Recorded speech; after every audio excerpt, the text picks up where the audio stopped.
ये तरीकाकार है। आपने अगर बिल्कुल आपने ये एक कट किया है ना तो इसके मल्टीपल निकली हैं 1 2 3 4 5 6 7 8 9 और ये एक इधर से काट दिया। अब 10 ऊपर से काटियां तो ये इसको 50-60 का ज़ेन बनाए। बिस्मिल्लाहिर्रहमानिर्रहीम। देखने और सुनने वालों को अस्सलाम वालेकुम। सबसे पहले गुजारिश है कि पौधे लगाएं अपने लिए, अपने मुस्तकबिल और बच्चों के लिए।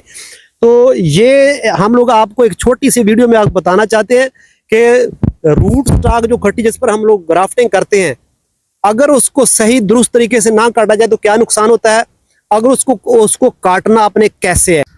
तो जी नाजरीन, जिस वक्त हम लोग खट्टी नहीं काटते ना पौधे के साथ से, तो ये हाल होता है। ये दस भी है किया जी जी किन्नू है जी किन्नू नाल दूसरे बने किया खट्टियां खट्टी। ये नाजरीन, ये जो देखने सूरत हाल इसको देखते हैं हम लोग, यानी लगाया पौधा था किन्नू का, ये आप पत्ते चेक कर सकते हैं, ये किन्नू ही है, लेकिन ये इसकी ग्रोथ इन खट्टी की वजह से ऐसी है। ये खट्टी देख ले इतनी बड़ी हो चुकी है। हमारे साथ इसाक साहब बाजवा साहब ये चौका तशरीफ लाए हैं और ये हम एक बाग देखने आए थे। ये हमें बताएंगे कि क्यों ऐसा होता है और कैसे हमने काटनी है, और अगर हम नहीं काटते तो क्या नुकसान होता है। हम उसका नुकसान भी आपको दिखाते हैं और काटने का तरीका बताते हैं। हमारे साथ है जी इसाक साहब, बताएं जी क्या होता है जब खट्टी जो साथ होती है काटनी होती है। सर ये एक खट्टी अक्सर लोगों को मैं देखता हूँ उन्होंने ना ऐसे टॉप से कटाई की होती है। अच्छा। जैसे कि भाई आप करीब से इसको दिखाइएगा, भाई ये खट्टी हुई है इस स्टेम के साथ, इस पौधे के साथ। ये एक्चुअल हमारा पौधा है, ये खट्टी का ग्राफ्टेड था तो नीचे से खट्टी निकली, इन्होंने टॉप से ऐसे इसको काट दिया कुल्हाड़ी की मदद से। यानी पहले एक ही है। ये एक कट किया है ना तो इसके मल्टीपल निकली हैं 1 2 3 4 5 6 7 8 9 और ये एक इधर से काट दिया 10 और ये भी मल्टीपल और भी ब्रीक हैं। इनको अभी मैं गिनूंगा तो फिर मुनासिब नहीं है, बस वैसे ही समझ जाए। जी जी। तो अच्छा, अब इन्होंने फिर ये वाली और टॉप से ये काटी हैं।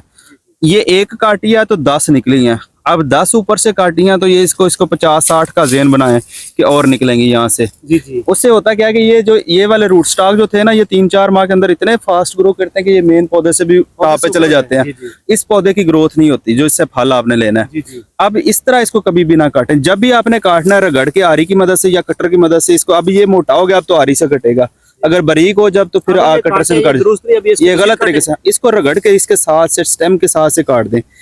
तो नाजरीन, ये अगर आपके पास खट्टी हो जाए तो इसको काटना कैसे है, जो गलत तरीका है वो नहीं अख्तियार करना। कौन सा तरीका है कि आपका पौधा बिल्कुल सेफ रहे और खट्टी भी काटी जाए और पौधे की। ये देखें हमने काटी है, हम आपको दिखाते हैं कैसे करना है। ये देखें जी, ये है तरीकाकार। ये पौधा था, इसके साथ भी खट्टी थी और इसको हमने कैसे काटा है ये देखें।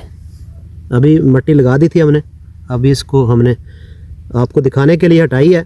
उसके बाद फिर ऐसे है, ये पौधा बच गया। ये तरीकाकार है। आपने अगर बिल्कुल आपने इसके साथ से बिल्कुल ख़त्म कर दिया और इसके साथ मिट्टी लगा दें भाई।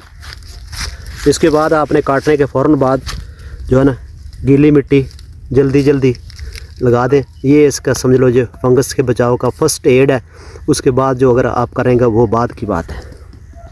इसको काट के इसके ऊपर डिस्टेम्पर लगा दें या बोडो पेस्ट जैसे चूना और नीले थोथे का जो पेस्ट होता है वो लगा दें।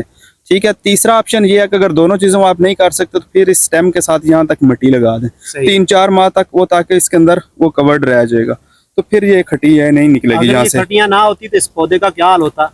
अगर ये खट्टियाँ ना होती तो ये पौधा बहुत बड़ा अपना स्ट्रक्चर डेवलप कर चुका होता। अगर ये खट्टी साथ ना इतनी होती, ये 4 5 6 ना होती, तो इसी की ताकत उसमें जाती और ये इससे दुगना होता, पौधा पूरा मुकम्मल हो चुका होता।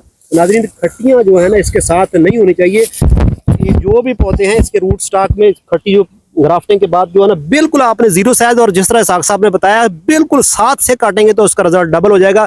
पौधा सिंगल की बजाय आपको डबल फ्रूट भी दे सकता है, और अगर ये खट्टी बची रही तो अगले साल ये पौधा ही खत्म हो सकता है। ऐसा भी हो सकता है। नाज़रीन, उम्मीद है ये छोटा सा क्लिप आपके काम आएगा। खुश रहें और खुशियाँ बांटें।